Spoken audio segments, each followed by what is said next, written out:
जय हिंद दोस्तों। आज के इस वीडियो में हम लोग देखेंगे बिहार एसएससी इंटर स्तरीय का आपका प्रैक्टिस सेट नंबर 5। दोस्तों देखिए, ये आपका रोशन आनंद सर के द्वारा जो मॉडल सेट निकाला गया है उसका मॉडल सेट नंबर आपका वॉल्यूम 1 है और इसमें टोटल 15 मॉडल सेट दिया गया है, जिसमें हम 1 से लेकर 4 तक पहले वीडियो में करा चुके हैं। तो अगर आप लोग ने नहीं देखा है तो आप पहले का वीडियो जाकर देख सकते हैं दोस्तों। इसका हम एक अलग प्लेलिस्ट बना दिए हैं। आज के इस वीडियो में हम लोग मॉडल सेट नंबर 5 देखेंगे।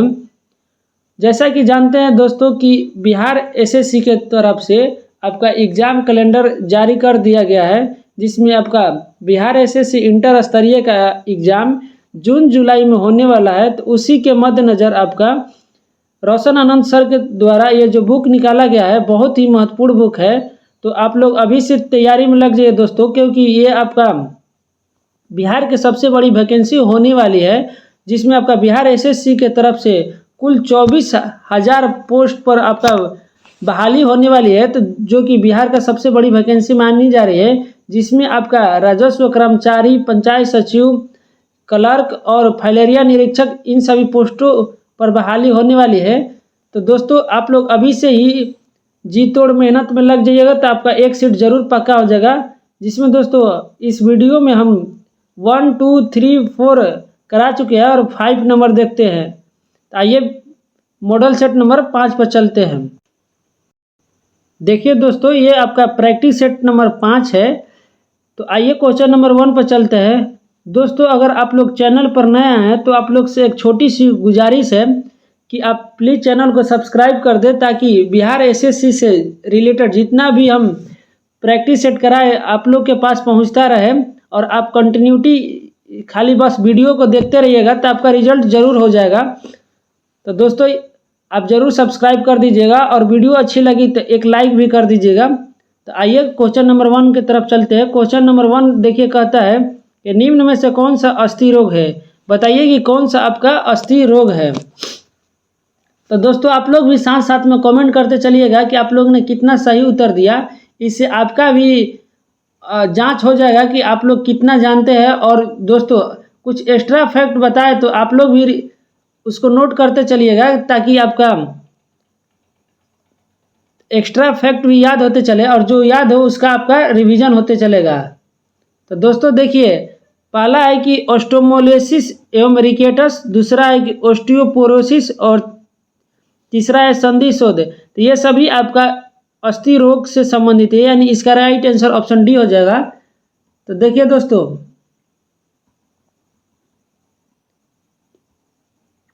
आपका ऑस्टियोमेलेसिया एवं रिकेटस आपका अस्थि रोग से संबंधित है। और रिकेटस आप लोग जानते हैं दोस्तों कि कैल्शियम की कमी से होता है आपका, और विटामिन डी के कमी से आपका रिकेटस नामक बीमारी होती है। तो ये भी याद रखिएगा दोस्तों। और स्त्री में पूछे तो स्त्री में आपका अस्थि मिद्रता नामक बीमारी होती है। और बच्चों में पूछे तो बच्चों में सूखा रोग, यानी इसी का आपका इंग्लिश नाम रिकेटस होता है, जो कि विटामिन डी की कमी से होता है। और अगला है ऑस्टियोमलेसिया। अगला है दोस्तों ऑस्टियोपोरोसिस। आपका ऑस्टियोपोरोसिस आपका अस्थि तथा पोरस शब्द से बना है, जिसका अर्थ है मुलायम या छिद्रयुक्त।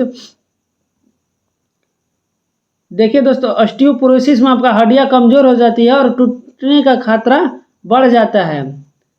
अगला है दोस्तों संधि शोध। तो संधि शोध में आपका एक अथवा अनेक संधियों को शोध आपका संधि शोध कहलाता है, जिसमें वृद्धावस्था में आपका यह बीमारी होती है। तो ये सभी आपका अस्थि रोग से संबंधित है।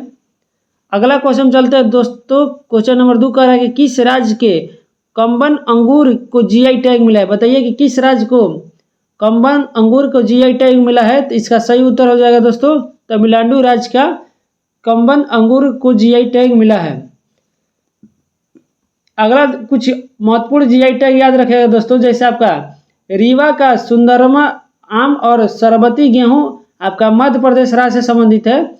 माना मदुरई मृदभांड तमिलनाडु राज्य से संबंधित है। नागरी दुबराज आपका चावल का किस्म है जो छत्तीसगढ़ से संबंधित है। और रक्त से खारपो खुबानी आपका लद्दाख से संबंधित है। तो ये सभी भी जीआई टैग याद रखिएगा दोस्तों। अगला कर रहा है 3 नंबर की मानव विकास रिपोर्ट किस संगठन द्वारा प्रकाशित की जाती है। बताइए कि मानव विकास रिपोर्ट किस संगठन द्वारा प्रकाशित की जाती है। तो दोस्तों इसका सही उत्तर हो जाएगा यूएनडीपी। याद रखिएगा दोस्तों, यूएनडीपी। यूएनडीपी के द्वारा मानव विकास रिपोर्ट प्रकाशित किया जाता है और सबसे पहले आपका 1990 में यह प्रकाशित हुआ था। और मानव विकास रिपोर्ट यानी ह्यूमन डेवलपमेंट रिपोर्ट यानी एचडीआर कहते हैं दोस्तों इसका इंग्लिश में, जिसमें आपका कुल 3 आयाम है। पहला आयाम है लंबा एवं स्वास्थ्य जीवन यानी जीवन प्रत्याशा, दूसरा है शिक्षा और तीसरा है एक अच्छा जीवन स्तर। तो ये भी सभी फैक्ट भी याद रखेगा दोस्तों।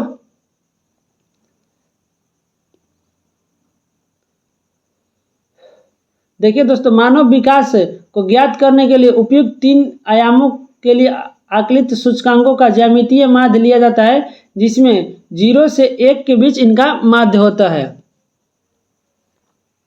अगला देखिए दोस्तों, यह आपका रीजनिंग से संबंधित है। तो रीजनिंग और मैथ आप स्वयं से बना लीजिएगा। इसका सही उत्तर हो जाएगा ऑप्शन बी अप्रैल।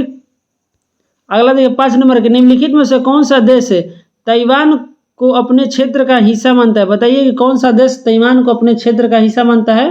तो आप सभी जानते ही होंगे, इसका सही उत्तर हो जाएगा चीन। देखिए दोस्तों, 1949 के गृह युद्ध के बीच चीन और ताइवान अलग हो गए। चीन ने एक देश दो प्रणाली के रूप में जाना जाने वाला एक सूत्र सामने रखा, जिसके तहत ताइवान द्वारा चीन में पुनर्मिलन को स्वीकार करने पर महत्वपूर्ण स्वायत्तता दिए जाने का प्रावधान था। और चीन का ही द्वारा दोस्तों वन चाइना पॉलिसी लाया गया था 1949 में, जो कि ताइवान और तिब्बत चीन का ही हिस्सा माना जाता है। अगला क्वेश्चन चलते हैं दोस्तों। क्वेश्चन नंबर 6 करते हैं, देखते हैं कि भारत निम्नलिखित में से कौन सा केंद्र राज्य संबंध से संबंधित नहीं है। बताना है दोस्तों कि केंद्र राज्य संबंध से कौन सा संबंधित आपका आयोग नहीं है।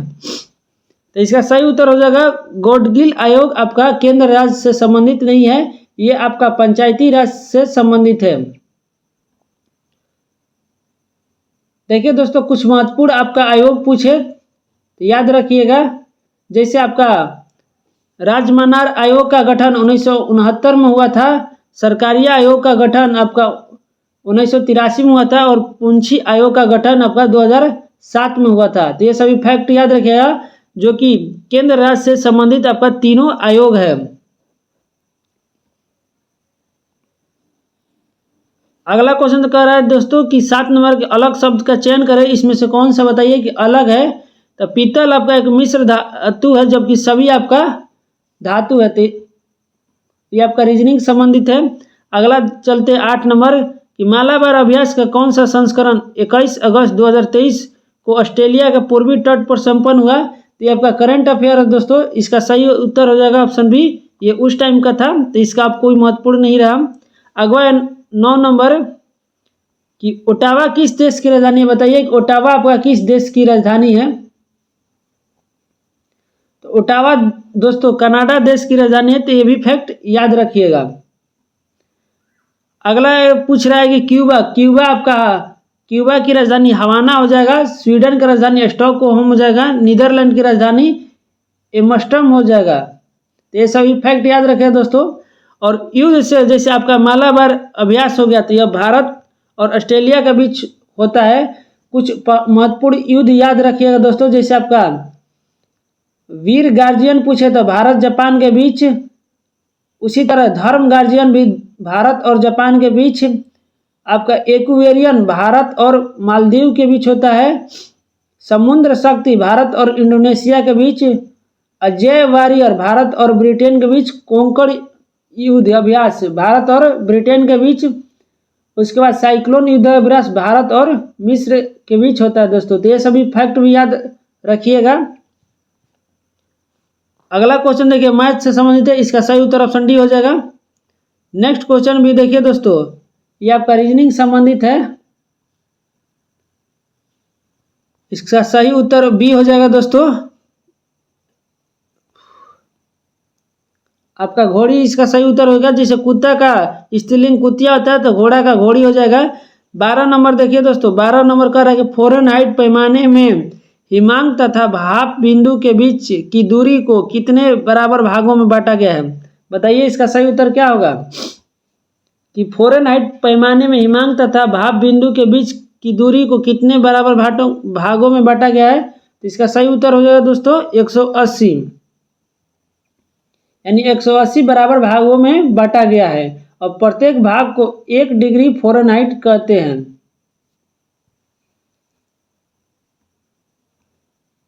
इसका फॉर्मूला दोस्तों आप लोग जानते ही होंगे कि C-0 बटा में 100 होता है और बराबर F-32 बटा में 180 होता है। तो ये इसका फ़ारेनहाइट का फॉर्मूला होता है दोस्तों।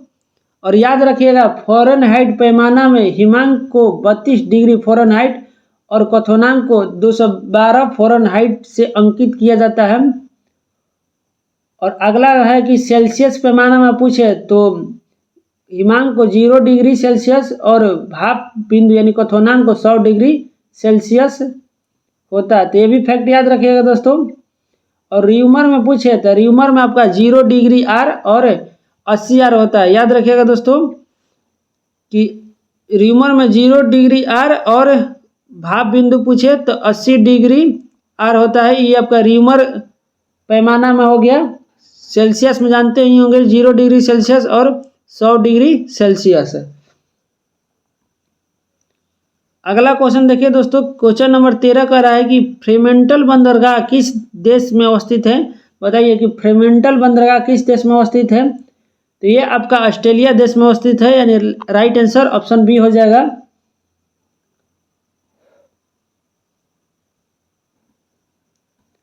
कुछ महत्वपूर्ण बंदरगाह याद रखिएगा दोस्तों। और बंदरगाह को पतन भी कहा जाता है। जैसे आपका सेंट पीटर्सबर्ग पूछे तो रूस में, कोलंबो श्रीलंका में, मनीला फिलीपींस में, योकोहामा आपका जापान में, कोपेनहेगन डेनमार्क में, केप टाउन दक्षिण अफ्रीका में, वैंकूवर आपका कनाडा में, फिर उसके बाद काहिरा मिस्र में, ऑकलैंड आपका न्यूजीलैंड में और मारमोसक आपका रूस में। भारत में या दोस्तों आप लोग जानते ही होंगे कि आपका कोचीन है। और पाकिस्तान में पूछे तो ग्वादर पतन आपका नौसैनिक पतन है।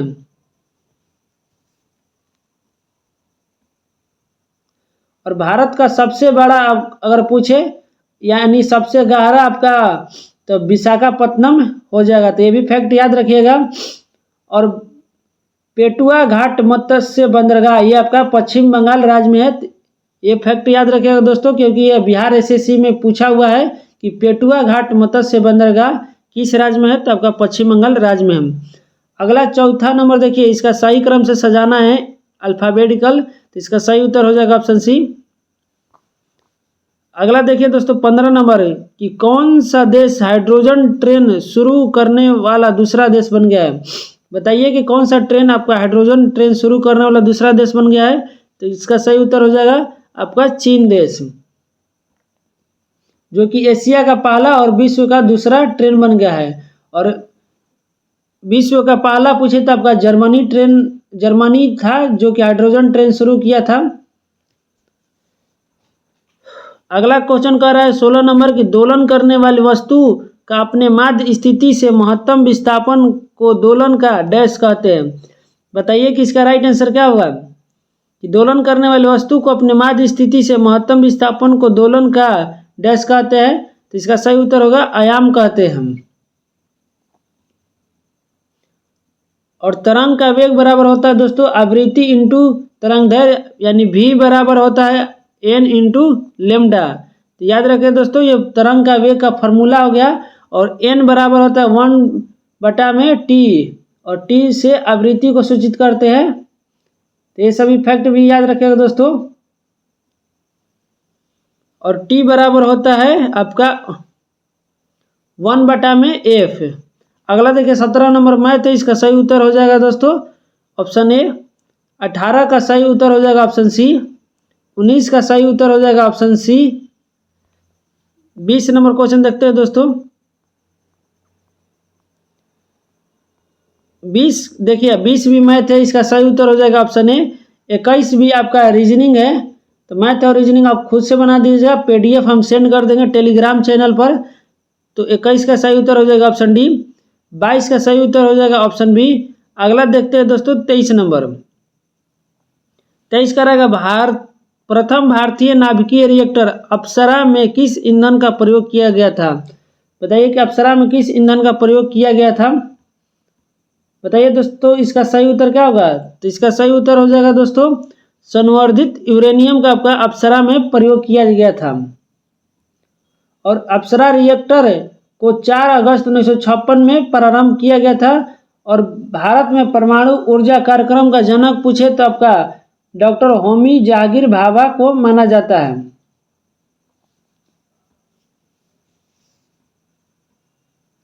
अगला क्वेश्चन देखिए 24 नंबर है, किस उत्पाद के लिए हॉलो मार्क का उपयोग किया जाता है? बताइए कि किस उत्पाद के लिए हॉलो मार्क का उपयोग किया जाता है? तो इसका सही उत्तर है दोस्तों ज्वेलरी। जैसे कि आप लोग देखे होंगे कि सोना चांदी का जब वस्तु खरीदाता है सोना का, तो उस पर हॉलो मार्क होता है, जो कि शुद्ध सोना का सूचक करता है। और शुद्ध सोना आपका 24 कैरेट का होता है। तो ये भी फैक्ट याद रखिएगा दोस्तों। और पर्यावरण के लिए पूछे तो पर्यावरण के लिए आपका इको मार्क होता है। अगला देखिए मैथ है, इसका सही उत्तर ऑप्शन बी हो जाएगा। 26 का सही उत्तर ऑप्शन सी होगा। 27 नंबर देखिए दोस्तों, साइलेंट व्हीसिल का संबंध किससे? बताइए कि साइलेंट व्हीसिल का संबंध किससे है? तो साइलेंट व्हीसिल का संबंध आपका पराश्रव्य तरंग से है। तो याद रखें दोस्तों, साइलेंट व्हीसिल का संबंध पराश्रव्य तरंग से है। देखिए दोस्तों, तरंग 3 प्रकार का होता है। एक होता है अपश्रव्य, उसके बाद श्रव्य, उसके बाद पराश्रव्य। तो याद रखिएगा दोस्तों, आपका अपश्रव्य तरंग 20 हर्ट्ज से नीचे का कहा जाता है, और उसके बाद 20 हर्ट्ज से 20,000 हर्ट्ज को श्रव्य तरंग जिसे मनुष्य सुनते हैं, और 20 हर्ट्ज से ऊपर के तरंगों को आपका पराश्रव्य तरंगे कहते हैं। तो ये सभी फैक्ट भी याद रखिएगा। अगला क्वेश्चन देखिए दोस्तों 28 नंबर, कि मानव अधिकार आयोग के अध्यक्ष का कार्यकाल कितने वर्ष का होता है? तो मानव अधिकार आयोग का अध्यक्ष का कार्यकाल आपका 3 वर्ष का होता है। सही उत्तर ऑप्शन बी हो जाएगा। यह आपका 70 वर्ष की उम्र तक होता है। तो ये भी फैक्ट याद रखिएगा। और अंतर्राष्ट्रीय मानव अधिकार दिवस आपका 10 दिसंबर को मनाया जाता है। तो ये भी फैक्ट याद रखिएगा दोस्तों।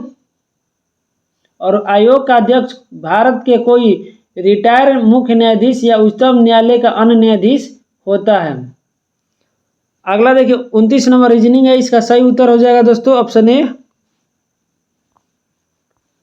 नेक्स्ट क्वेश्चन चलते हैं, क्वेश्चन नंबर 30 देखते हैं। 30 कह रहा है दोस्तों कि सार्वजनिक धन का संरक्षक किसे कहते हैं? बताइए कि सार्वजनिक धन का संरक्षक किसे कहा जाता है? तो इसका सही उत्तर हो जाएगा दोस्तों नियंत्रक एवं महालेखा परीक्षक यानी कै को कहते हैं CAG, इसका शॉर्ट फॉर्म हो गया। और कै की चर्चा आपका अनुच्छेद 148 से अनुच्छेद 151 तक है। और ये लोक वित्त का संरक्षक या लोक प्रशिक्षण एवं लोक लेखा विभाग का मुखिया होता है। तो ये भी फैक्ट याद रखिएगा दोस्तों। और नियंत्रक एवं महालेखा परीक्षक की नियुक्ति राष्ट्रपति के द्वारा किया जाता है, और इसका कार्यकाल आपका 6 वर्ष या 65 वर्ष की आयु तक होता है।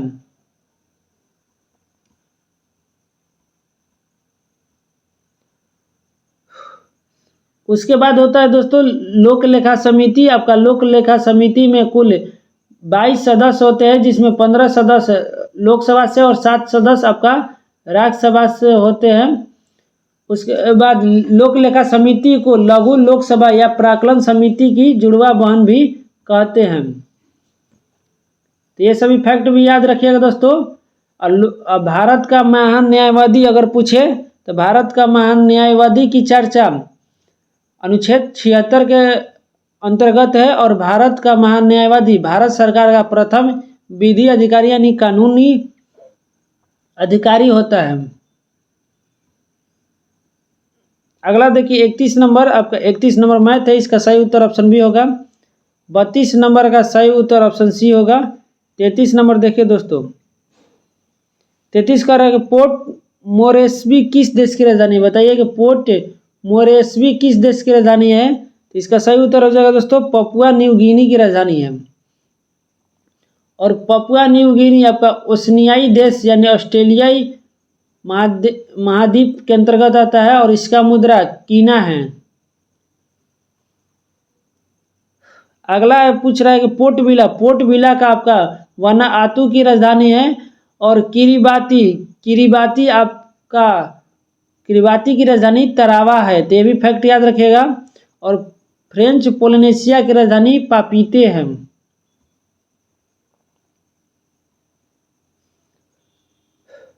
अगला देखिए 34 नंबर आपका रीजनिंग है, इसका सही उत्तर ऑप्शन बी हो जाएगा। 35 नंबर देखिए, हाल ही में किस प्रसिद्ध लेखक को जर्मन बुक ट्रेड के शांति पुरस्कार से सम्मानित किया गया? तो इसका सही उत्तर ऑप्शन डी होगा सलमान रशदी।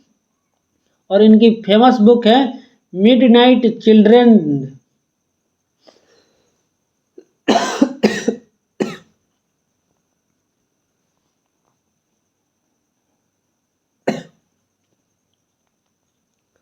अगला क्वेश्चन देखिए दोस्तों 36 नंबर, कि जब सोडियम क्लोराइड के पानी में बने घोल के मध्य से बिजली प्रवाहित होती है तो कौन सा उत्पाद बनता है? बताइए इसका सही उत्तर क्या होगा?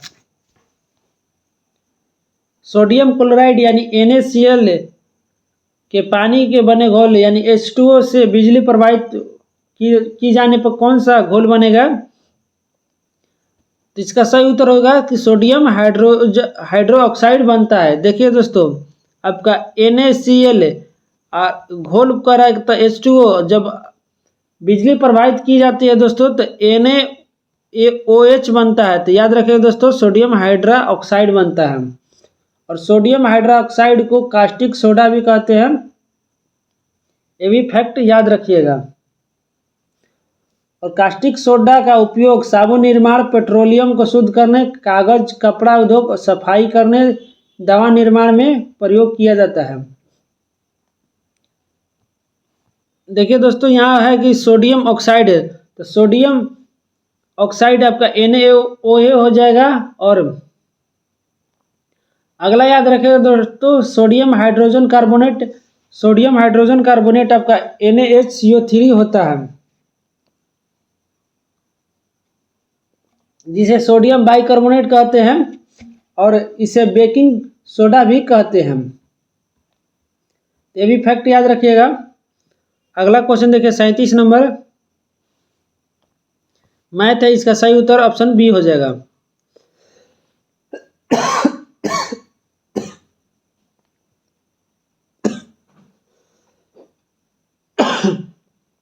अगला देखिए 38 नंबर दोस्तों, 38 नंबर भी आपका रीजनिंग है, इसका सही उत्तर ऑप्शन ए हो जाएगा। नेक्स्ट क्वेश्चन पर चलते हैं दोस्तों, क्वेश्चन नंबर 39 देखते हैं हम। 39 का रहेगा मुख्य क्वांटम संख्या n=3 से संबंधित कक्षकों की कुल संख्या क्या होती है? बताइए कि क्वांटम संख्या n=3 से संबंधित कक्षकों की कुल संख्या कितनी होती है? तो दोस्तों इसका सही उत्तर होगा 9 होती है। और n के लिए आपका l का संभव मान 0, 1 तथा 2 होती है, जिसमें एक 3s कक्षक होता है।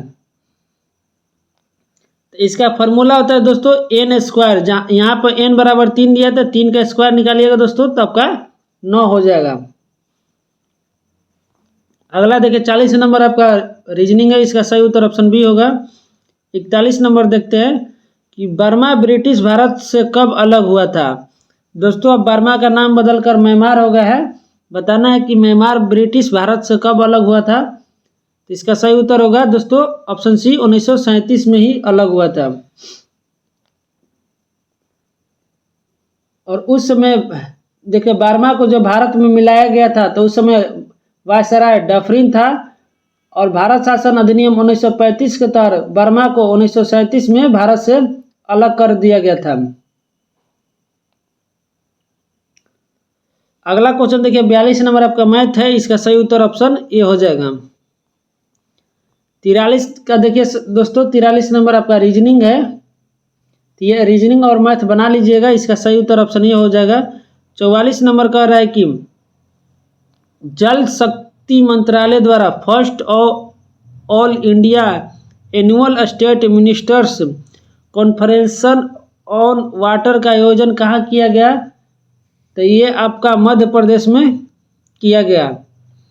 अगला है दोस्तों 45 नंबर की क्रेटिया शब्द का तात्पर्य है, बताइए कि क्रेटिया शब्द का क्या तात्पर्य है, तो क्रेटिया शब्द का आपका तात्पर्य शासन से है, और क्रेटिया आपका यूनानी शब्द है। और एक्स्ट्रा याद रखिएगा दोस्तों कि डेमोक्रेसी भी एक यूनानी शब्द है जो कि डिमोस और क्रेटिया से बना है। और डिमोस का अर्थ होता है दोस्तों लोगो और क्रेटिया का अर्थ होता है शासन, यानी डेमोक्रेसी का अर्थ हुआ लोगों का शासन। तो याद रखिए दोस्तों ये आपका डेमोक्रेसी से क्रेटिया शब्द बना है। अगला है 46 नंबर की झेलम नदी किस झील से होकर बहती है, बताइए कि झेलम नदी किस झील से होकर बहती है, तो इसका सही उत्तर होगा दोस्तों बुल्लर झील से होकर बहती है। और बुल्लर झील आपका भारत की सबसे बड़ी मीठे पानी की झील है, तो ये भी फैक्ट याद रखिएगा।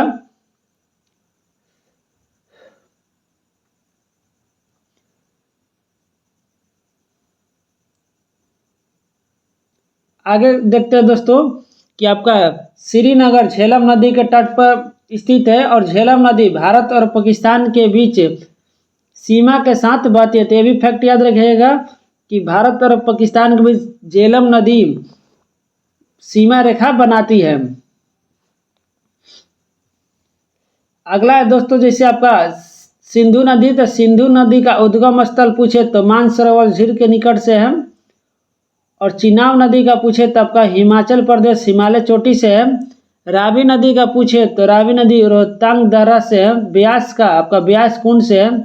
सतलुज का राक्षस ताल से है। गंगा का गोमुख हिमानी से, और सोन का अमरकंटक पहाड़ी से, घाघरा का माप चाचा चुंग हिमनद से है, और गंडक का नेपाल हिमालय से है। तो ये सभी फैक्ट भी याद रखिएगा दोस्तों, जिसमें आपका नदियों का उद्गम स्थल है। कोसी का आपका गोसाई धाम चोटी है, और महानंदा का दार्जिलिंग पहाड़ी है। केन का कैमूर की पहाड़ी है। ब्रह्मपुत्रा का आपका चोमायुंग हिमनद है। तो ये सभी फैक्ट याद रखिएगा। अगला देखिए 47 नंबर आपका रीजनिंग है, इसका सही उत्तर ऑप्शन सी हो जाएगा। अगला देखते हैं 48 नंबर दोस्तों। 48 नंबर कह रहा है अंतर्राष्ट्रीय 17 एशियाई कुश्ती चैंपियनशिप में फ्री स्टाइल 55 किलो भार वर्ग में भारत के लिए एकमात्र स्वर्ण पदक किसने जीता था, तो इसका सही उत्तर होगा दोस्तों अंकुश ने। अगला देखिए वल्लभ काली का संबंध किस खेल प्रतियोगिता से है, बताइए कि वल्लभ काली का संबंध किस खेल प्रतियोगिता से है, तो इसका सही उत्तर हो जाएगा दोस्तों नौका दौड़ से है।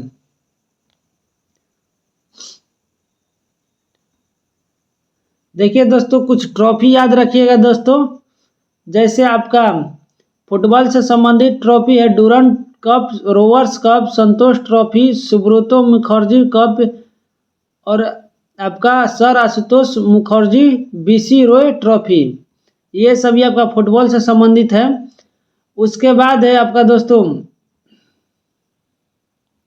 टेबल टेनिस से संबंधित ट्रॉफी, आपका रामनुज ट्रॉफी, राजकुमारी चैलेंज कप, स्वेथिलिंग कप, और जयलक्ष्मी कप। ये आपका टेबल टेनिस से संबंधित ट्रॉफी है। उसके बाद हॉकी से संबंधित ट्रॉफी आपका Aga Khan cup, Ranjit Singh gold cup, Dhyanchand trophy, Beighton cup, Rangaswamy cup, रेड्डी लतन सिंह, ये सभी आपका हॉकी से संबंधित है। तो ये सभी फैक्ट भी याद रखिएगा। उसके बाद आप लोग क्रिकेट से जानते हैं कि क्रिकेट में आपका Ranji trophy, Irani trophy, Duleep trophy, Vijay Hazare trophy, Deodhar trophy. अगला है बैडमिंटन से संबंधित। तो बैडमिंटन से आपका Narang cup, Chaddha cup, Amrit Diwan cup, federation cup, Sudirman cup आपका बैडमिंटन से संबंधित है। गोल्फ से पूछे तो Ryder cup, Walker cup, circuit cup, Dunhill cup, ये सभी गोल्फ से संबंधित है। बास्केटबॉल में पूछे तो Nehru cup, federation cup, Lowry O Brown champion trophy आपका बास्केटबॉल से संबंधित है। तो इतना सारा ट्रॉफी दोस्तों बता दिए, आपका एक क्वेश्चन से बहुत सारा क्वेश्चन रेडी हो गया।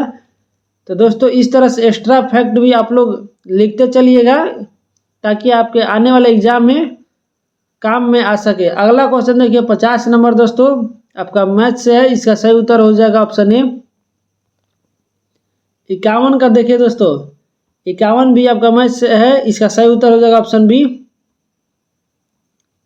52 पर चलता है कि पीएम मोदी ने एशिया के सबसे बड़े एयर शो एयर इंडिया 2023 का उद्घाटन क्या, इसकी थीम क्या थी?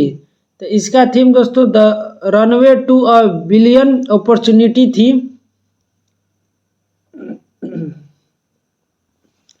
अगला क्वेश्चन देखिए दोस्तों 53 नंबर के निम्नलिखित में से कौन सा लेख यानी रिट सिर्फ न्यायिक और अर्ध न्यायिक निकायों के विरुद्ध जारी किया जा सकता है? तो बताइए कि कौन सा रिट है जो न्यायिक और अर्ध न्यायिक निकायों के विरुद्ध जारी होता है? तो इसका सही उत्तर हो जाएगा आपका प्रतिषेध। और सुप्रीम कोर्ट के द्वारा आपका रिट जारी करने का अनुच्छेद 32 में चर्चा है, ये भी फैक्ट याद रखिएगा। प्रतिषेध आपका उच्चतम न्यायालय द्वारा निम्न न्यायालयों पर निकाला जाता है। उसके बाद होता है दोस्तों उत्प्रेक्षण। उत्प्रेक्षण जब कोई निचली अदालत या सरकारी अधिकारी बिना अधिकार के कोई कार्य करता है तो न्यायालय उसके समक्ष विचाराधीन मामले को उससे लेकर उत्प्रेक्षण द्वारा उससे ऊपर की अदालत या अधिकारी को हस्तांतरित कर देता है। और उत्प्रेक्षण रिट को पोस्टमार्टम रिट के नाम से भी जाना जाता है। तो ये भी फैक्ट याद रखिए दोस्तों। उसके बाद आता है दोस्तों परमादेश। तो परमादेश तब जारी किया जाता है जब न्यायालय को लगता है कि कोई सार्वजनिक पदाधिकारी अपने कानूनी और संवैधानिक दायित्वों का पालन नहीं कर रहा है, इससे किसी व्यक्ति का मौलिक अधिकार प्रभावित हो रहा है, तब आपका परमादेश जारी किया जाता है। और इसका अर्थ होता है कि हम आपको आदेश देते हैं। उसके बाद है दोस्तों बंदी प्रत्यक्षीकरण। तो बंदी प्रत्यक्षीकरण के द्वारा न्यायालय किसी गिरफ्तार व्यक्ति को न्यायालय के सामने प्रस्तुत करने का आदेश देता है, यानी सशरीर आपका न्यायालय के सामने प्रस्तुत करने का आदेश होता है।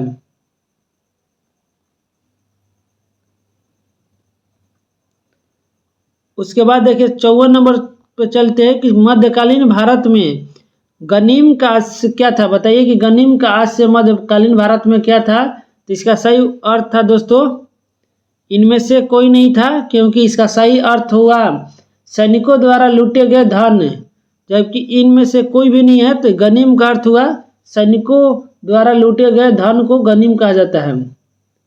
और युद्ध में शत्रु के सेना से लूटे गए धन को दोस्तों खुम्स कहते थे। और इस धन का 4/5 भाग सैनिकों में बांट दिया जाता था। अगला देखिए दोस्तों 55 नंबर आपका रीजनिंग संबंधित है। इसका सही उत्तर ऑप्शन ए होगा। नेक्स्ट क्वेश्चन पर चलते हैं। क्वेश्चन नंबर 56 देखते हैं कि क्लोरोक्विन यौगिक का उपयोग किस रोग के उपचार में करते हैं? बताइए कि क्लोरोक्विन यौगिक का उपयोग किस रोग के उपचार में किया जाता है? बताइए दोस्तों कि क्लोरोक्विन का उपयोग किस रोग के उपचार में किया जाता है? तो इसका उपयोग आपका मलेरिया के उपचार में किया जाता है। और मलेरिया शब्द का प्रयोग 1827 में मैकुलाच ने दिया था। और मलेरिया रोग आपका प्लाज्मोडियम नामक प्रोटोजोआ से होता है, जिसका वाहक पूछे तो आपका मादा एनोफिलीज मच्छर होता है। तो ये भी फैक्ट याद रखिएगा दोस्तों।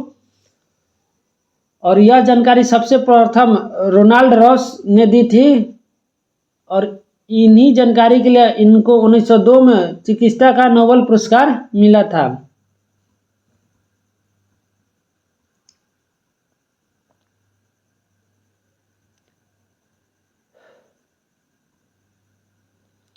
अगला क्वेश्चन पे चलते हैं दोस्तों।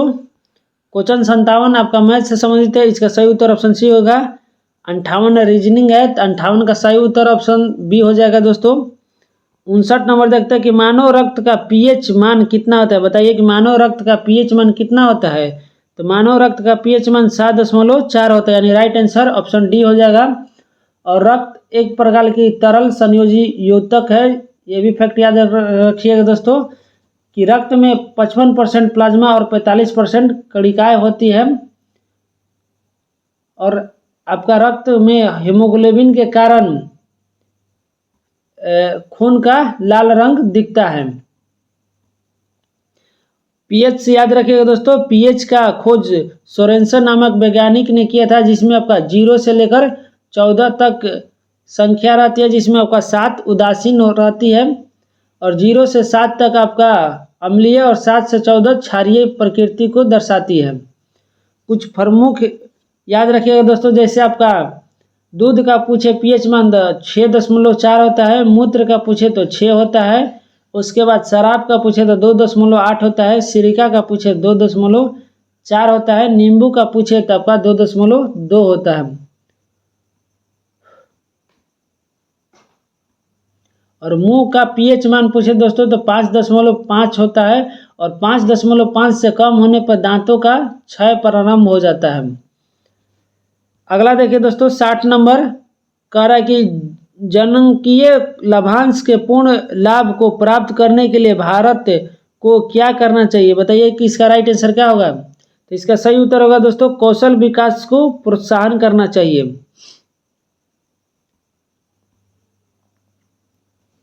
अगला क्वेश्चन देखते हैं 61 नंबर अलग शब्द को चयन कीजिए। तो इसमें आपका जाइलोफोन का छोड़कर बाकी सब पवन यंत्र है। याद रखिएगा दोस्तों तुरही सेक्सोफोन और शहनाई आपका पवन यंत्र है। अगला है 62 नंबर कह रहा है कि फुटबॉल 2027 एशिया कप की मेजबानी कौन सा देश करेगा। बताइए कि फुटबॉल 2027 एशिया कप का मेजबानी कौन सा देश करेगा। तो इसका सही उत्तर होगा आपका सऊदी अरब देश करेगा। सऊदी अरब का राजधानी बताइएगा दोस्तों कि सऊदी अरब की राजधानी कहाँ है। अगला देखिए 63 नंबर मैथ है, इसका सही उत्तर हो जाएगा ऑप्शन बी।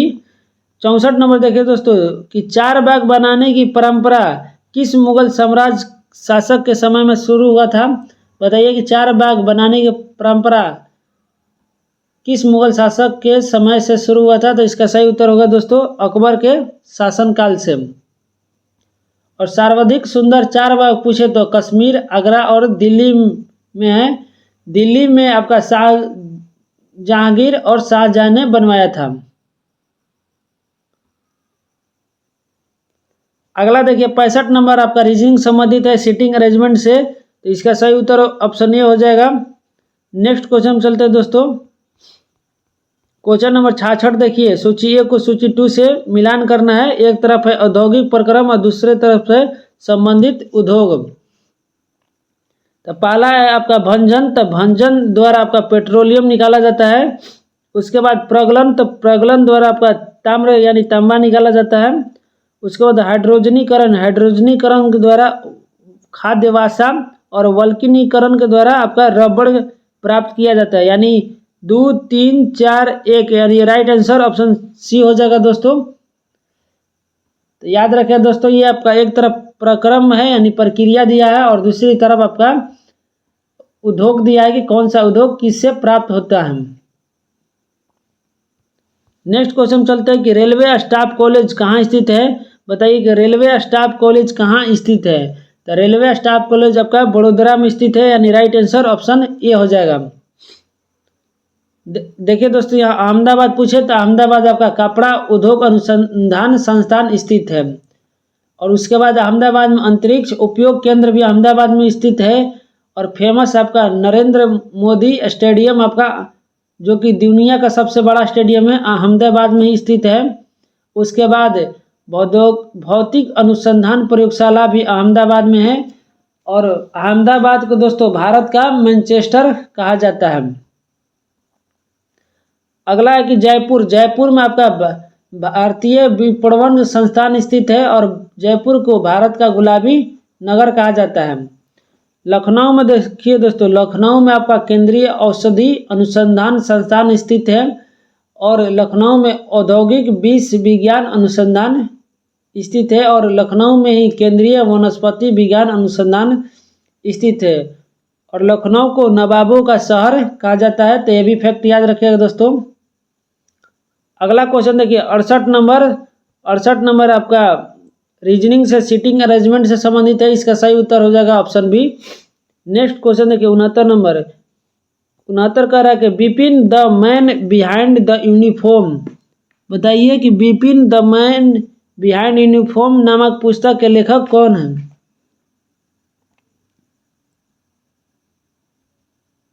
बताइए दोस्तों इसका राइट आंसर क्या होगा? तो इसका सही उत्तर रचना बिष्ट रावत आपका Bipin the man behind the uniform के लेखक है और यह पुस्तक जनरल बिपिन रावत के जीवन पर आधारित है और इनकी मृत्यु आपका 2021 में हेलीकॉप्टर दुर्घटना में हो गई थी। अगला दोस्तों देखिए 70 नंबर आपका रीजनिंग संबंधित है एज से। इसका सही उत्तर ऑप्शन डी होगा। अगला देखिए दोस्तों 71 नंबर भी रीजनिंग से है। इसका सही उत्तर ऑप्शन सी हो जाएगा। 72 नंबर देखिए दोस्तों कि 20 डिग्री ताप पर किसी गैस का आयतन 100 ml है, 40 डिग्री सेल्सियस पर इसका आयतन क्या होगा? बताइए कि इसका राइट आंसर क्या होगा? 20 डिग्री सेल्सियस ताप पर किसी गैस का आयतन 100 ml है तो 40 डिग्री सेल्सियस पर इसका आयतन क्या होगा? तो इसका सही उत्तर होगा दोस्तों ऑप्शन सी 106.8 ml है। इसका फॉर्मूला होता है दोस्तों कि V1 बटा में T1 बराबर V2 बटा में T2।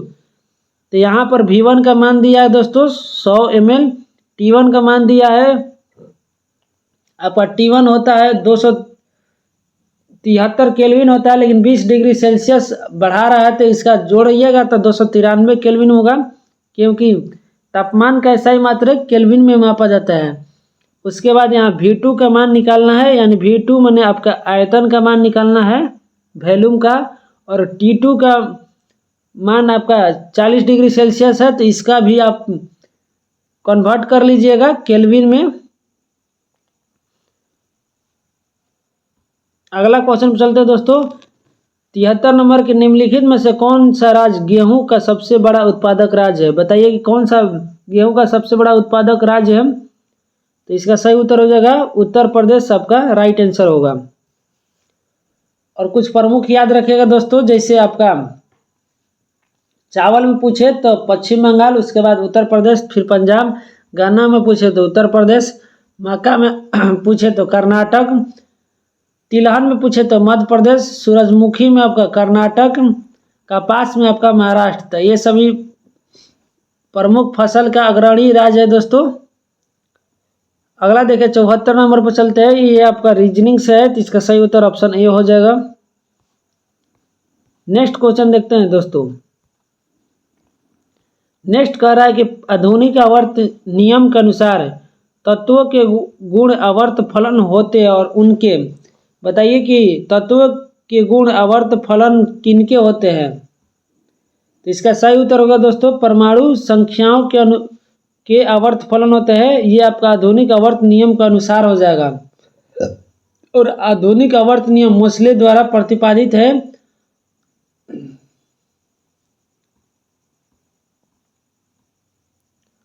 और इससे पहले आपका सर्वप्रथम डबनर का तिर्यक नियम था, फिर उसके बाद न्यूलैंड का अष्टक नियम था दोस्तों। तो ये भी फैक्ट याद रखिएगा। अगला क्वेश्चन देखिए, अगला क्वेश्चन चलते हैं कि 76 नंबर का रहा है कि कौटिल्य के अर्थशास्त्र के अनुसार निम्नलिखित में से कौन सा राज्य के करों की वसूल के लिए जिम्मेदार होता था? बताइए कि इसका सही उत्तर क्या होगा? कौटिल्य के अर्थशास्त्र के अनुसार कौन राज्य के करों के वसूली के लिए जिम्मेदार होता था? तो इसका सही उत्तर होगा दोस्तों आपका समहर्ता, और समहर्ता को वर्तमान में डीएम कहते हैं। आगे दिया देखिए दोस्तों सन्निधत्ता। सन्निधत्ता आपका मौर्य काल में राजकीय कोषाध्यक्ष होता था। उसके बाद दिया है कर्मांतिक आपका उद्योगों एवं कारखानों का अध्यक्ष होता था। उसके बाद दोस्तों होता है प्रद्रेष्टा, आपका फौजदारी न्यायालय का न्यायाधीश। उसके बाद आपका अंतपाल सीमावर्ती दुर्ग का रक्षक होता था और अटाविक वन विभाग का प्रधान अधिकारी होता था। दोस्तों कौटिल्य के बारे में आप लोग जानते ही होंगे कि कौटिल्य का अन्य नाम चाणक्य या विष्णुगुप्त भी था और इनकी प्रसिद्ध पुस्तक अर्थशास्त्र आपका राजनीतिक सिद्धांत से संबंधित है। अगला दोस्तों देखिए रीजनिंग है, इसका सही उत्तर हो जाएगा ऑप्शन सी। नेक्स्ट 78 नंबर की कौन सी भारतीय कंपनी अंतर्राष्ट्रीय मुक्केबाजी संघ महिला विश्व मुक्केबाजी चैंपियनशिप 2023 के लिए टाइटल प्रायोजक बन गई है? तो इसका सही उत्तर हो जाएगा दोस्तों ऑप्शन सी, महिंद्रा ऑटो। अगला देखिए दोस्तों, अगला रीजनिंग है, इसका सही उत्तर हो जाएगा ऑप्शन डी। नेक्स्ट 80 नंबर की कौन से राज्य पोषण जागरूकता सूचकांक 2023 में शीर्ष के रूप में उभरा? तो इसका सही उत्तर होगा दोस्तों पंजाब। उसके बाद 81 नंबर देखिए आपका रीजनिंग है, इसका सही उत्तर होगा ऑप्शन बी। 82 पे चलते हैं। 82 कह रहा है कि द्वैध शासन 1765 से 72 के काल की आलोचना करते हुए किस प्रसिद्ध ब्रिटिश इतिहासकार ने इसे खुली और निर्जलतापूर्ण लूटपाट का युग बताया? बताइए कि किसने कहा था? तो इसका सही उत्तर होगा दोस्तों पर्सवर्ली स्पीयर ने इसे खुली और निर्जलतापूर्वक लूटपाट का युग बताया था। और बंगाल में द्वैध शासन 1765 में रॉबर्ट क्लाइव ने लागू किया था और इसकी समाप्त आपका दोस्तों 1772 में वारेन हेस्टिंग ने किया था। तो ये भी फैक्ट याद रखिएगा। अगला देखिए दोस्तों 83 नंबर आपका मैथ संबंधित है, इसका सही उत्तर ऑप्शन ए होगा। 84 का भी मैथ से संबंधित है, इसका सही उत्तर दोस्तों ऑप्शन डी हो जाएगा। अगला क्वेश्चन चलते हैं। क्वेश्चन 85 कर रहा है कि भारत के राष्ट्रपति जिन सदस्यों द्वारा चुने जाते हुए होते हैं, बताइए कि भारत के राष्ट्रपति किन सदस्यों द्वारा चुने जाते हैं? तो भारत के राष्ट्रपति चुनाव में आपका प्रत्यक्ष रूप से जनता भाग न लेकर पार्लियामेंट एवं राज्यों की विधानसभा के सदस्य भाग लेते हैं, यानी राइट आंसर ऑप्शन सी हो जाएगा। और राष्ट्रपति का दोस्तों अनुच्छेद 52 में चर्चा है, तो ये भी फैक्ट याद रखिएगा। राष्ट्रपति का चर्चा अनुच्छेद 52 में है। और राष्ट्रपति का चुनाव अनुपातिक प्रतिनिधित्व प्रणाली के अनुसार एकल संक्रमणीय पद्धति के द्वारा होता है, तो ये भी फैक्ट याद रखिएगा। और भारत के प्रथम राष्ट्रपति पूछे तो आपको डॉक्टर राजेंद्र प्रसाद जी थे, जो कि 2 बार बनने वाले एकमात्र राष्ट्रपति थे। और वर्तमान में आपका राष्ट्रपति पूछे तो द्रौपदी मुर्मू जी हैं। अगला क्वेश्चन देखिए दोस्तों 86 नंबर की सिल्क रूट पर नियंत्रण रखने वाले शासकों में सबसे प्रसिद्ध कौन थे? बताइए कि सिल्क रूट यानी रेशम मार्ग पर नियंत्रण रखने वाले शासकों में सबसे प्रसिद्ध कौन थे? तो इसका सही उत्तर होगा दोस्तों ऑप्शन डी, कुषाण थे। तो कुषाण वंश के सबसे प्रतापी राजा पूछे तो आपका कनिष्क हो जाएगा, जिन्होंने सिल्क मार्ग पर आपका कब्जा कर लिए थे। देखिए दोस्तों रेशम मार्ग पर नियंत्रण को लेकर लड़ाई हुई थी, जिसमें चीनी सेनापति पांचाल ने कनिष्क को हराया था। और कुषाण वंश का सबसे प्रसिद्ध शासक कनिष्क था। और कनिष्क ने 78 ईस्वी में गद्दी पर बैठते ही एक संवत चलाया जिसे शक संवत कहा जाता है। अगला क्वेश्चन देखिए दोस्तों आपका 87 नंबर रीजनिंग है, इसका सही उत्तर ऑप्शन डी होगा। 88 नंबर के राष्ट्रपति द्रौपदी मुर्मू ने बोरक्स ट्रस्ट ऐप को लॉन्च किया, यह किससे संबंधित है? तो यह संबंधित है आपका महिला सुरक्षा से। और राष्ट्रपति द्रौपदी मुर्मू वर्तमान की पहली आदिवासी महिला है। अगला क्वेश्चन देखिए कि हृदय स्पंद को नियंत्रित करने के लिए आवश्यक खनिज कौन सा? बताइए कि आवश्यक खनिज कौन सा है? तो इसका सही उत्तर होगा दोस्तों पोटेशियम है। आपका हृदय स्पंद को नियंत्रित करने के लिए आवश्यक खनिज पोटेशियम हो जाएगा।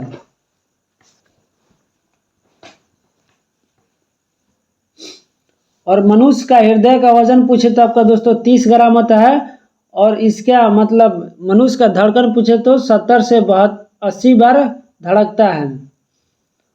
और वयस्क मनुष्य का रक्तचाप पूछे यानी ब्लड प्रेशर तो 120/180 mmHg होता है, ये भी फैक्ट याद रखिएगा दोस्तों। और हृदय लगभग 5 लीटर प्रति मिनट पंप करता है, ये सभी फैक्ट याद रखिएगा। अगला क्वेश्चन देखिए दोस्तों 90 नंबर। तो 90 नंबर आपका मैथ से है, इसका सही उत्तर ऑप्शन बी हो जाएगा। 91 नंबर देखिए रीजनिंग से है, इसका सही उत्तर ऑप्शन बी होगा। इसमें कुल वर्ग बताना है तो गिन के आप लोग बता सकते हैं। 92 नंबर देखिए दोस्तों, प्रधानमंत्री नरेंद्र मोदी ने किस राज्य में शिवमोगा हवाई अड्डा का उद्घाटन किया है? तो शिवमोगा हवाई अड्डा आपका कर्नाटक राज्य में है। अगला देखिए 93 नंबर की मानव जाति में निम्नलिखित में से किस प्रकार का लिंग निर्धारण पाया जाता है? तो मानव जाति में आपका XY लिंग निर्धारण पाया जाता है, तो ये भी फैक्ट याद रखिएगा कि पुरुष में आपका XY और महिला में XX पाया जाता है। और मनुष्य में आपका कुल 23 जोड़ यानी 46 क्रोमोसोम की संख्या पाई जाती है।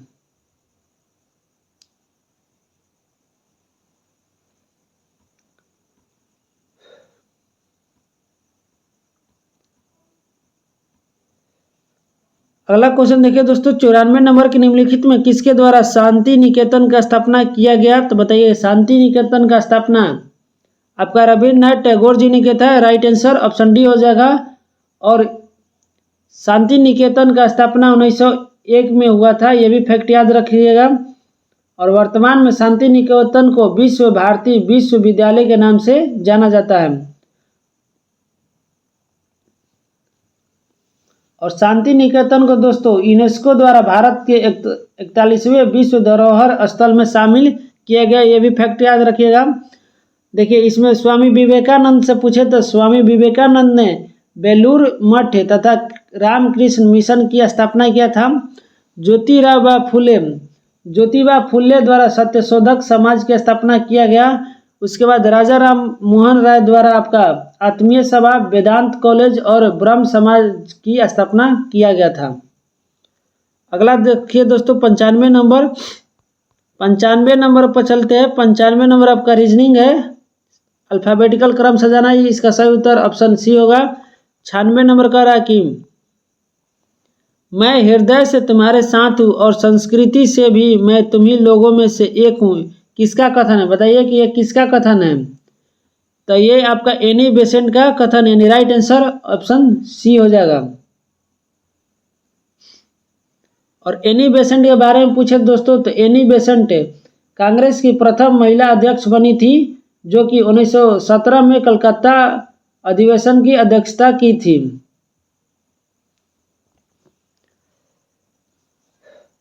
अरविंद घोष के बारे में पूछे तो अरविंद घोष आपका 1893 में न्यू लैंप फॉर वर्ल्ड पत्रिका प्रकाशित किए थे। अगला क्वेश्चन पे चलते हैं दोस्तों 97 नंबर को। 97 नंबर आपका मैथ से है, इसका सही उत्तर ऑप्शन बी होगा। 98 का सही उत्तर ऑप्शन ए हो जाएगा। उसके बाद 99 देखते हैं कि महाराष्ट्र सरकार द्वारा पहला उद्योग रत्न अवार्ड किसे दिया गया? बताइए कि महाराष्ट्र सरकार द्वारा पहला उद्योग रत्न अवार्ड किसे दिया गया? तो इसका सही उत्तर होगा रतन टाटा को। अगला क्वेश्चन देखिए दोस्तों 100 नंबर की निम्नलिखित में से कौन सा RH कारक है एरिथ्रोब्लास्टोसिस फिटलेस रोग से संबंधित है? बताइए कि कौन सा आपका राइट आंसर सही होगा। तो इसका सही उत्तर होगा दोस्तों ऑप्शन डी, पिता RH+ माता RH- के कारक आपका एरिथ्रोब्लास्टोसिस फिटलेस रोग संबंधित है।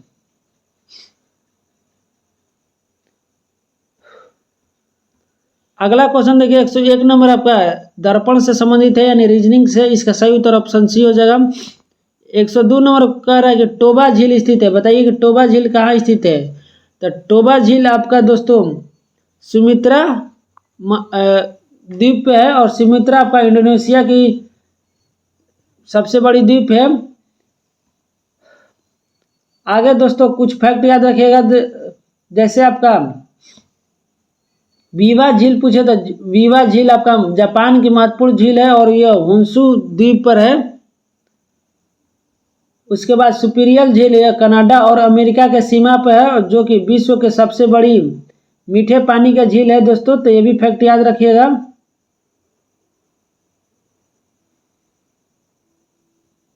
उसके बाद बैकाल झील आपका रूस में स्थित है और बैकाल झील आपका विश्व के सबसे गहरी झील है। उसके बाद वान झील तुर्की में स्थित है और विश्व के सर्वाधिक खारे पानी के झील है। तो ये सभी फैक्ट याद रखिएगा। अगला क्वेश्चन चलते हैं 103 नंबर मैथ है, इसका सही उत्तर होगा ऑप्शन डी। अगला क्वेश्चन देखिए दोस्तों 104 नंबर रीजनिंग है, इसका सही उत्तर हो जाएगा ऑप्शन बी।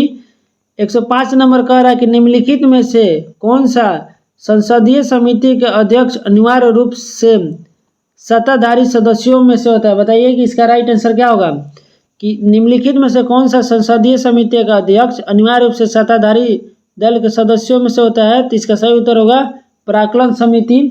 प्राक्कलन समिति के बारे में कुछ देर पहले ही बताया था दोस्तों। प्राक्कलन समिति में लोकसभा के कुल 30 सदस्य होते हैं और इस समिति में राज्यसभा का कोई भी सदस्य शामिल नहीं होते हैं और यह आपका सबसे बड़ी समिति है। तो ये भी फैक्ट याद रखिएगा। अगला है लोक लेखा समिति। तो लोक लेखा समिति को प्राक्कलन समिति का जुड़वा बहन कहते हैं और इसमें 15 सदस्य लोकसभा से और 7 सदस्य राज्यसभा से भाग लेते हैं। उसके बाद दोस्तों सार्वजनिक उपक्रम समिति। तो सार्वजनिक उपक्रम समिति में कुल 22 सदस्य होते हैं, जिसमें 15 लोकसभा से और 7 राज्यसभा से होते हैं।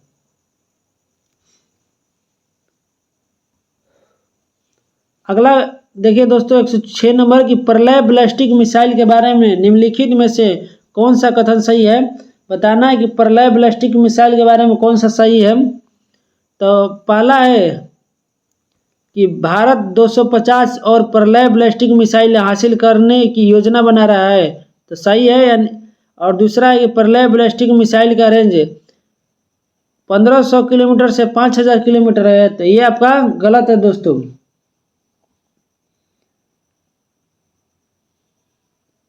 1500 मीटर आपका 1500 किलोमीटर नहीं बल्कि 150 से 500 किलोमीटर तक है, यानी केवल एक सही है। अगला क्वेश्चन देखिए रीजनिंग से, इसका सही उत्तर ऑप्शन डी हो जाएगा। 108 नंबर देखिए कि 13वीं शताब्दी में डैश द्वारा किए गए शब्द के प्रयोग का तात्पर्य 16वीं शताब्दी में बाबर द्वारा उपयुक्त शब्द के अर्थबोध के समान था। तो इसका सही उत्तर होगा दोस्तों जियाउद्दीन बर्नी। जियाउद्दीन बर्नी द्वारा किए गए शब्द का प्रयोग का तात्पर्य 16वीं शताब्दी में बाबर द्वारा प्रयुक्त शब्द के अर्थ के बोध के समान था।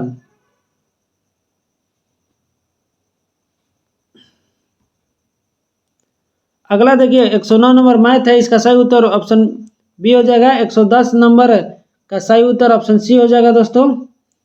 अगला देखिए 111 नंबर की हेच और स्लैक चक्र निम्नलिखित में किन पादपों में चलाया जाता है।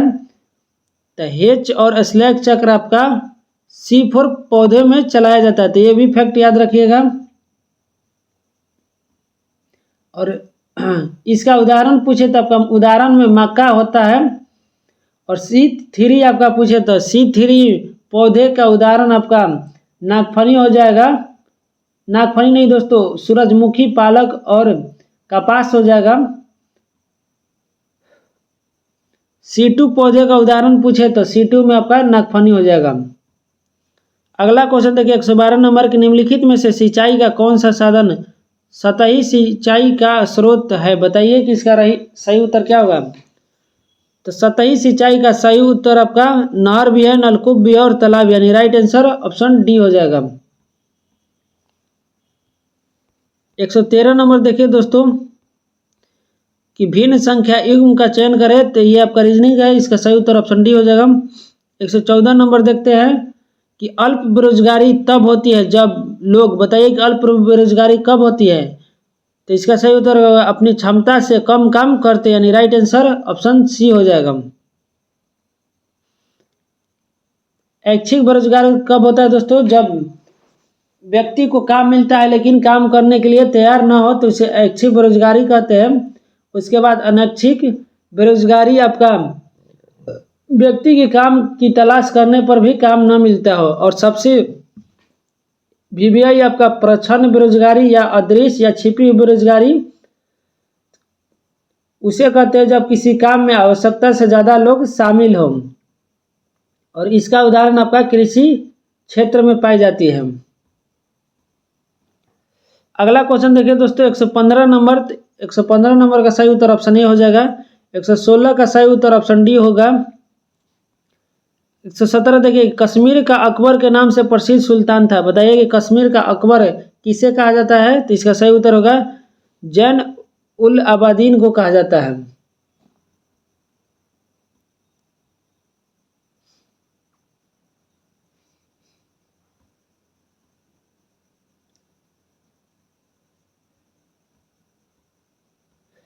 अगला क्वेश्चन में चलते हैं दोस्तों, 118 नंबर आपका रीजनिंग संबंधित है, इसका सही उत्तर ऑप्शन ए हो जाएगा।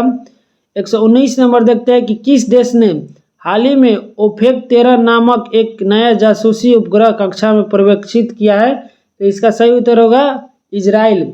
और अभी देखे दोस्तों कि इजराइल और ईरान में युद्ध चल रहा है, आगे देखिए क्या परिणाम निकलता है, कहीं वर्ल्ड वार 3 न हो जाए।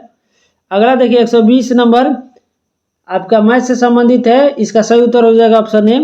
उसके बाद 121 नंबर रीजनिंग से है, उसके सही उत्तर होगा दोस्तों ऑप्शन सी। जैसे आपका क्रिकेट पिच से संबंधित है, उसी तरह बैडमिंटन आपका दोस्तों कोर्ट से संबंधित है, यानी क्रिकेट पिच पर खेला जाता है तो बैडमिंटन कोर्ट पर खेला जाता है। अगला 122 नंबर की दो अस्थियां आपस में एक दूसरे से किससे जुड़ी होती है, तो दो अस्थियां आपस में एक दूसरे से स्नायु द्वारा जुड़ी होती है, और स्नायु को दोस्तों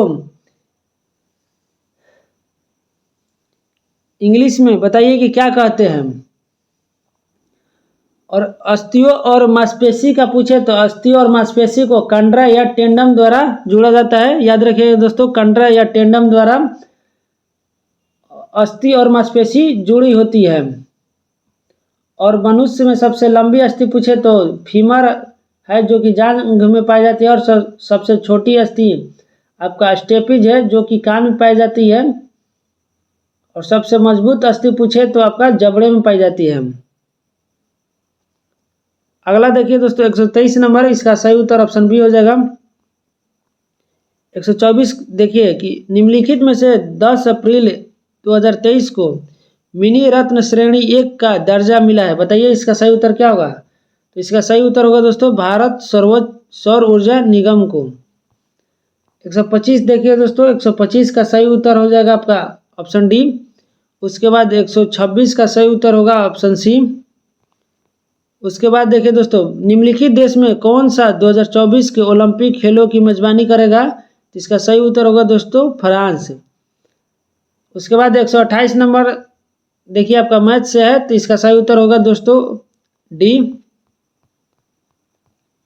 नेक्स्ट क्वेश्चन में चलते हैं कि 129 नंबर की एक पादप में जल के ऊपर चढ़ने के लिए सही शब्द बताइए, तो एक पादप में जल आपका रस का आरोहण के तरफ से चढ़ता है, तो ये फैक्ट याद रखिएगा।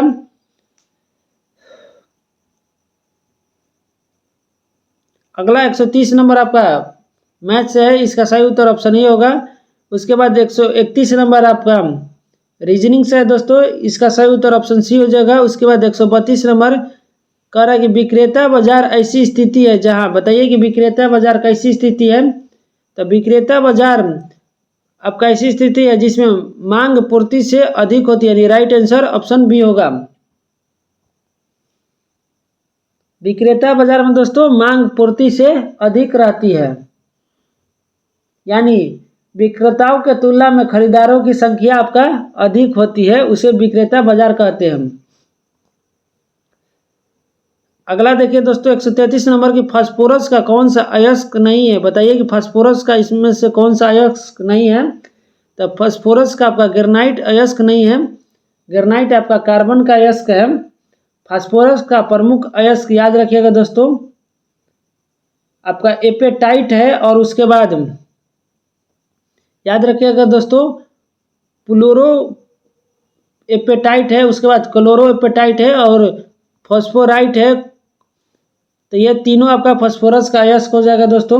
और फास्फोरस का अप्रूप पूछे तो लाल फास्फोरस होता है, जिसका लाल फास्फोरस का उपयोग आपका दिया सलाई में किया जाता है। उसके बाद श्वेत फास्फोरस होता है, श्वेत फास्फोरस का उपयोग चूहा मारने में।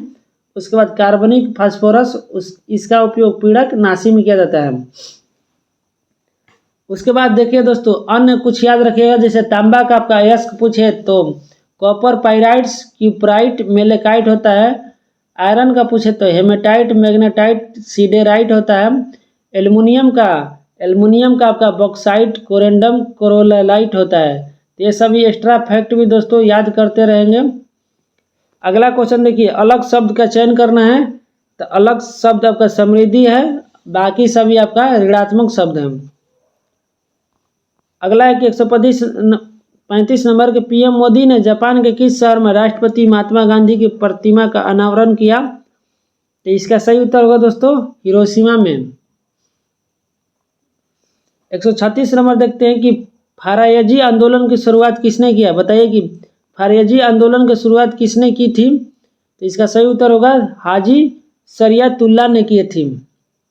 और फारायजी आंदोलन आपका पूर्वी बंगाल क्षेत्र में चालू किया गया था।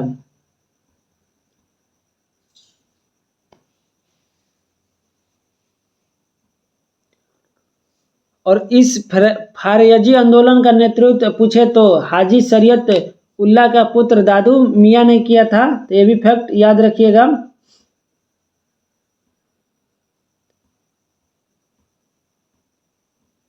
अगला क्वेश्चन पर चलते हैं दोस्तों। क्वेश्चन नंबर 137 आपका मैथ से संबंधित है, इसका सही उत्तर ऑप्शन डी हो जाएगा। उसके बाद 138 नंबर का सही उत्तर ऑप्शन डी हो जाएगा। 139 नंबर देखिए कि पुर्तगालियों ने गोवा पर अधिकार कब किया, बताइए कि पुर्तगालियों ने गोवा पर अधिकार कब किया था। तो इसका सही उत्तर होगा दोस्तों 1510 में।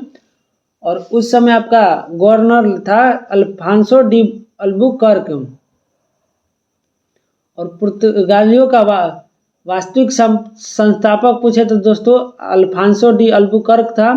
और भारत में सर्वप्रथम यूरोपीय पूछे तो आपका यूरोपीय में पुर्तगाली ही आए थे, जो कि 1498 में वास्को डिगामा आया था।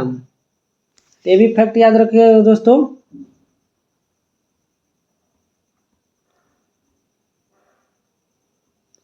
अगला देखिए दोस्तों 140 नंबर कि अंतर्राष्ट्रीय न्यायालयों का मुख्यालय किस शहर में स्थित है। तो अंतर्राष्ट्रीय न्यायालय का मुख्यालय आपका द हेग में स्थित है, याद रखिएगा। और द हेग आपका नीदरलैंड में पड़ता है। और इसकी अंतर्राष्ट्रीय न्यायालय की स्थापना 1945 में हुआ था, जिसमें कुल 15 न्यायाधीश होते हैं। अगला क्वेश्चन देखिए दोस्तों रीजनिंग संबंधित है, इसका सही उत्तर ऑप्शन ए हो जाएगा। नेक्स्ट क्वेश्चन पर चलते हैं। क्वेश्चन नंबर 142 कह रहा है कि राज्यसभा के सदस्यों के चुनाव की प्रक्रिया ग्रहण की गई, बताइए कि राज्यसभा के सदस्यों के चुनाव की प्रक्रिया कहाँ के संविधान से लिया गया है। तो यह आपका दक्षिण अफ्रीका के संविधान से लिया गया है, यानी राइट आंसर ऑप्शन बी हो जाएगा। देखिए दोस्तों दक्षिण अफ्रीका के संविधान से आपका राज्यसभा के सदस्यों के चुनाव की प्रक्रिया, उसके बाद संविधान संशोधन लिया गया। उसके बाद दोस्तों जापान के संविधान से पूछे तो जापान के संविधान से विधि द्वारा स्थापित प्रक्रिया। अमेरिका के संविधान से पूछे तो प्रस्तावना, मौलिक अधिकार, न्यायिक पुनरावलोकन, संविधान की सर्वोच्चता। उसके बाद राष्ट्रपति पर महाभियोग, वित्तीय आपात, ये सभी आपका अमेरिका के संविधान से लिया गया है। आयरलैंड के संविधान से कहे तो आयरलैंड के संविधान से नीति निर्देशक तत्व। उसके बाद दोस्तों राष्ट्रपति द्वारा राज्यसभा में मनोनीत सदस्य, तो ये सभी आपका आयरलैंड के संविधान से लिया गया है। नेक्स्ट क्वेश्चन चलते हैं 143 नंबर आपका मैथ है, इसका सही उत्तर ऑप्शन सी होगा। 144 का सही उत्तर देखिए दोस्तों 144 का सही उत्तर ऑप्शन डी हो जाएगा। रीजनिंग है, आप लोग मैथ रीजनिंग बना लीजिएगा। उसके बाद देखते हैं 145 नंबर कि किसने कहा था कि जब फ्रांस छींकता है तो बाकी यूरोप को सर्दी जुकाम हो जाता है। बताइए कि इसका राइट आंसर क्या होगा। कि किसने कहा था कि जब फ्रांस छींकता है तो पूरे यूरोप को सर्दी जुकाम हो जाता है। तो इसका सही उत्तर हो जाएगा दोस्तों मेटरनिख ने कहा था। अगला 146 नंबर की रूस में ड्यूमा क्या था। बताइए कि रूस में ड्यूमा क्या है था। तो इसका सही उत्तर होगा दोस्तों कि संसद का नाम है रूस में ड्यूमस। आपको संसद को कहा जाता है। जैसे आपको याद रखिएगा दोस्तों कि भारत में संसद कहते हैं, उसी तरह से रूस में ड्यूमा कहते हैं। और आपका पार्लियामेंट ब्रिटेन, ऑस्ट्रेलिया, कनाडा के संसद को पार्लियामेंट कहते हैं। अमेरिका के संसद को कांग्रेस कहते हैं। जापान के डाइट कहते हैं। मालदीव, ईरान को मजलिस कहते हैं। उसके बाद फ्रांस और पाकिस्तान को नेशनल असेंबली कहते हैं। मिस्र को पीपुल्स असेंबली कहते हैं। अफगानिस्तान के शोरा कहते हैं। बांग्लादेश को जातीय संसद, इजराइल को नसेट। उसके बाद दोस्तों नेपाल को राष्ट्रीय पंचायत, चीन के संसद को नेशनल पीपुल कांग्रेस, भूटान को त्योसोगुंडू। और उसके बाद दोस्तों आपका स्पेन को कार्टस कहते हैं। तो ये सभी एक्स्ट्रा फैक्ट भी याद रखिएगा। अगला क्वेश्चन पर चलते हैं दोस्तों। क्वेश्चन नंबर 47 देखिए आपका ये रीजनिंग से संबंधित है। इसका सही उत्तर ऑप्शन सी हो जाएगा। उसके बाद 148 नंबर कह रहा है कि निम्नलिखित में से कौन सा हार्मोन अंडो उत्सर्ज के लिए उत्तरदायी है। तो इसका सही उत्तर होगा दोस्तों कि ल्यूटिनाइजिंग हार्मोन आपका अंडो उत्सर्ज के लिए उत्तरदायी है, यानी राइट आंसर ऑप्शन डी हो जाएगा। ये भी फैक्ट याद रखिएगा कि ल्यूटिनाइज हार्मोन अंडो उत्सर्ज के लिए आपका FSH और LG उत्तरदायी होता है।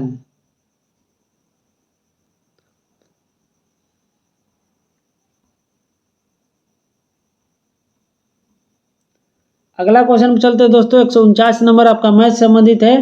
इसका सही उत्तर ऑप्शन डी हो जाएगा। और आज का लास्ट क्वेश्चन देखिए आपका रीजनिंग संबंधित है। तो मैथ और रीजनिंग आप लोग बना लीजिएगा। इसका सही उत्तर ऑप्शन बी हो जाएगा। तो दोस्तों इस तरह से सेट नंबर 5 कंप्लीट हुआ। तो कमेंट करके बताइएगा कि वीडियो आप लोग को कैसी लगी। और कोई डाउट है तो आप कमेंट करके पूछ सकते हैं। मिलते हैं नेक्स्ट वीडियो में, तब तक के लिए जय हिंद दोस्तों।